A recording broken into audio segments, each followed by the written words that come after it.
விடுதலை வேண்டுமா? இயேசு கிறிஸ்துவுக்குள் பிரியமான என் சகோதர சகோதரிகளே, இந்த நிமிட நட்சத்திரக்கு இயேசுவின் நாமத்தில் நான் உங்களை அன்போடு அழைக்கிறேன். விடுதலை வேண்டுமா?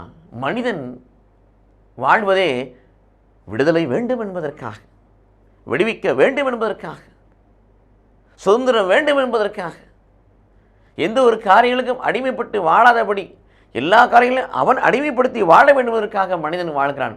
ஆக மனிதன் விடுதலையை விரும்பி இருக்கிறான், விரும்பி விடுதலை தேடுகிறான். ஆனால் அந்த விடுதலையை, பரிபூர்ணமான விடுதலை, நிலையான விடுதலை கொடுப்பவர் யார்? கடவுள். மனிதன் அல்ல, உலகம் அல்ல, பணம் அல்ல, பலன் அல்ல, பொருள் அல்ல, கடவுள். திருப்பாடல் 3:8 வாசிக்கிற விடுதலை அளிப்பவர் ஆண்டவர்.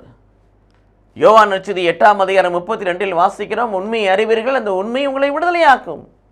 இறைவார்த்தையினால் விடுதலை, நீங்கள் அறிகிற, நம்புகிற, விசுவசிக்கிறது இறைவார்த்தையினால் விடுதலை. 2 கொரிந்தியர் 3:17 வாசிக்கிறோம், ஆண்டவரே ஆவியானவர், அவர் எங்கு உண்டோ அங்கு விடுதலை. தூய ஆவியானவரால் விடுதலை, தூய ஆவியானவரால் விடுதலை. பழமொழி 10:12 வாசிக்கிறோம், அன்பு சகல பாவங்களை மூடும், அன்பினால் விடுதலை. ஆண்டவரால் விடுதலை, ஆண்டுடைய வார்த்தையினால் விடுதலை, ஆண்டுடைய ஆவியானவரால் விடுதலை, ஆண்டுடைய அன்பினால் விடுதலை. ஆக விடுதலை கொடுப்பவர் ஆண்டவரும் ஆண்டவருக்குரியதும் உலகம் அல்ல. அந்த விடுவிக்கக்கூடிய, விடுதலை கொடுக்கக்கூடிய, விடுதலை தரக்கூடிய ஆண்டவரை நோக்கி பார்ப்போம். விடுவிக்கப்பட்ட மக்களாய், விடுதலை செய்யப்பட்ட மக்களாய் இந்த பூமியில் வாழ்வோம். கடவுள் நம்மை ஆசீர்வதிப்பாராக. ஆமென்.